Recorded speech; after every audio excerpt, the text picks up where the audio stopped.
हरे कृष्णा, राधे राधे।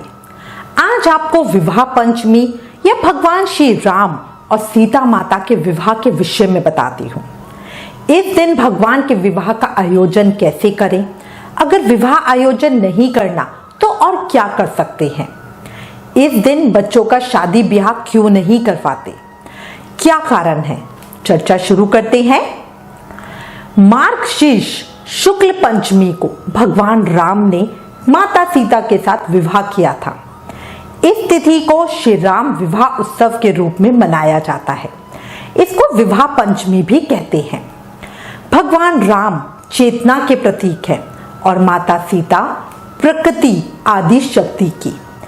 इसलिए चेतना और प्रकृति का मिलन होने से यह दिन बहुत महत्वपूर्ण है। इस दिन भगवान राम और माता सीता का विवाह करवाना बहुत शुभ माना जाता है। जिस तरह हम तुलसा विवाह कराते हैं, इस त्योहार को सबसे ज्यादा नेपाल में मनाया जाता है, क्योंकि सीता माता मिथिला नरेश राजा जनक की पुत्री थी। मिथिला नेपाल में यह त्योहार बहुत परंपरागत तरीके से मनाया जाता है। विवाह पंचमी का सभी पुराणों में विशेष महत्व है, लेकिन इतना महत्व होने के बाद भी इस दिन विवाह कर्म नहीं किए जाते। इसकी वजह बताती हूँ। धार्मिक दृष्टि से इस दिन का बहुत महत्व है, लेकिन मिथिलांचल और नेपाल में इस दिन विवाह कर्म बिल्कुल नहीं किए जाते। बस इस दिन को त्योहार के रूप में मनाया जाता है, क्योंकि सीता माता के दुखद वैवाहिक जीवन को देखते हुए इस दिन विवाह कर्म करना उचित नहीं माना जाता। भौगोलिक रूप से सीता मिथिला की बेटी कहलाई जाती है, इसलिए भी मिथिलावासी सीता के दुख और कष्टों को लेकर बहुत संवेदनशील है। 14 वर्ष वनवास के बाद भी गर्भवती सीता का राम ने परित्याग कर दिया। इस तरह राजकुमारी सीता को महारानी सीता का सुख नहीं मिला। इसलिए विवाह पंचमी के दिन लोग अपनी बेटियों का विवाह नहीं करते। उनको ये डाउट रहता है कि कहीं सीता की तरह ही उनकी बेटी का वैवाहिक जीवन दुखमय ना हो। सिर्फ इतना ही नहीं, विवाह पंचमी पर की जाने वाली राम कथा का अंत राम और सीता के विवाह पर ही किया जाता है, क्योंकि दोनों के जीवन की आगे की कथा बहुत दुख और कष्ट से भरी है और इस शुभ दिन कथा को सुख के सागर में छोड़ना ही ज्यादा उचित माना जाता है। इसीलिए कथा का समापन कर दिया जाता है। इस दिन देश भर में कई प्रकार के धार्मिक आयोजन होते हैं। राम और सीता माता के विवाह का मंचन नाटक के रूप में किया जाता है। राम सीता विवाह गीत गाए जाते हैं। सीता स्वयंवर का आयोजन किया जाता है, जिसे देखने के लिए दूर दूर से लोग आते हैं। पौराणिक धार्मिक ग्रंथों के अनुसार इस तिथि को भगवान राम ने जनक नंदिनी सीता से विवाह किया था, जिसका वर्णन श्री रामचरितमानस में महाकवि गोस्वामी तुलसीदास जी ने बड़ी सुंदरता के साथ किया है।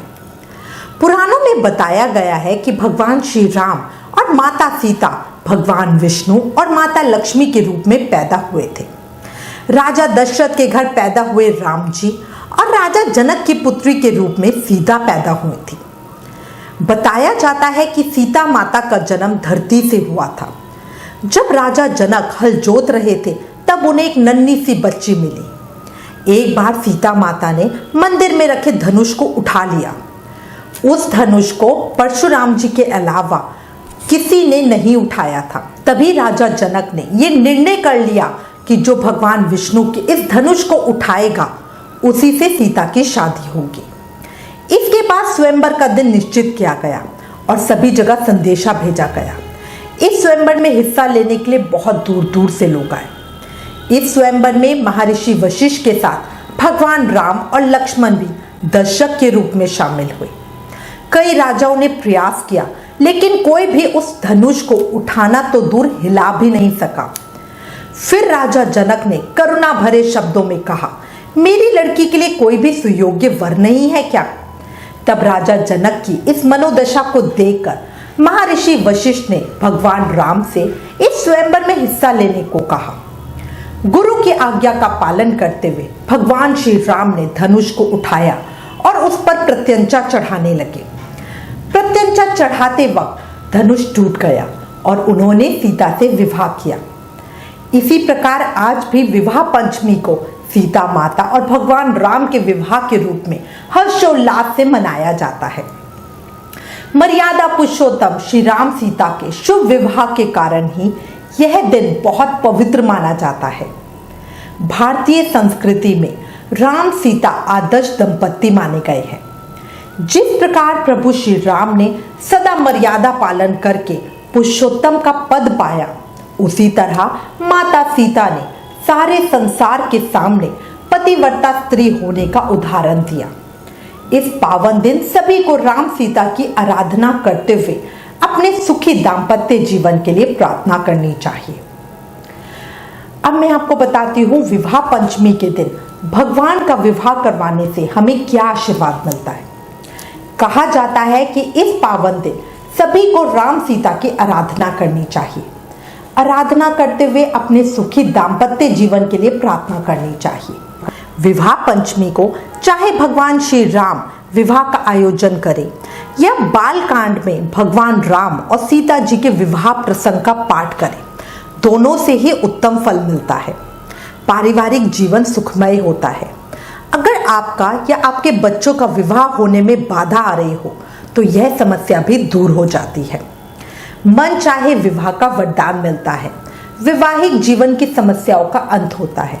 इसलिए जोड़े से विवाह पंचमी की पूजा जरूर करनी चाहिए। इस दिन भगवान राम और माता सीता की उपासना करने से विवाह में आ रही किसी भी तरह की बाधा का नाश होता है। अब आपको विधि बताती हूँ कैसे करें भगवान राम और माता सीता का विवाह। प्रातःकाल स्नान करके श्री राम विवाह का संकल्प लें। स्नान करके विवाह के कार्यक्रम का आरंभ करें। भगवान राम और माता सीता की प्रतिकृति यानी मूर्ति की स्थापना करें। आप पंचधातु की, अष्टधातु की, मिट्टी की किसी भी तरह की ले सकते हैं। भगवान राम को पीले और माता सीता को लाल वस्त्र अर्पित करें, या तो इनके समक्ष बालकांड में विवाह प्रसंग का पाठ करें या ओम जानकी वल्लभाय नमः इस मंत्र का जाप करें। इसके बाद माता सीता और भगवान राम का गठबंधन करें, उनकी आरती करें। बालकांड पढ़ते हुए विवाह प्रसंग का पाठ करें। पूजा की समाप्ति के बाद गांठ लगे वस्त्रों को अपने पास सुरक्षित रख लें, ये बहुत शुभ होते हैं। श्री राम विवाह के दिन साधक को खुद पीले वस्त्र धारण करने चाहिए। तुलसी या चंदन की माला से मंत्र या दोहों का जाप करना चाहिए। जप करने के बाद शीघ्र विवाह या वैवाहिक जीवन की प्रार्थना करनी चाहिए। एक और बात है, अगर हो सके तो इस दिन किसी नव दंपति को, जो न्यू मैरिड कपल हो, उसे घर पे बुलाकर उसको हमें भोजन कराना चाहिए, कुछ उपहार देना चाहिए। इससे बहुत अच्छा शुभ फल मिलता है। मैं उम्मीद करती हूँ इस वीडियो में दी गई जानकारी आपके लिए उपयोगी होगी। इससे रिलेटेड अगर आपके पास कोई भी कमेंट्स या सजेशन है तो प्लीज हमें लिखें। ज्ञान बांटने से ही बढ़ता है, इसलिए इस वीडियो को ज्यादा से ज्यादा शेयर करें। Please like, share and subscribe. Thank you. Hare Krishna.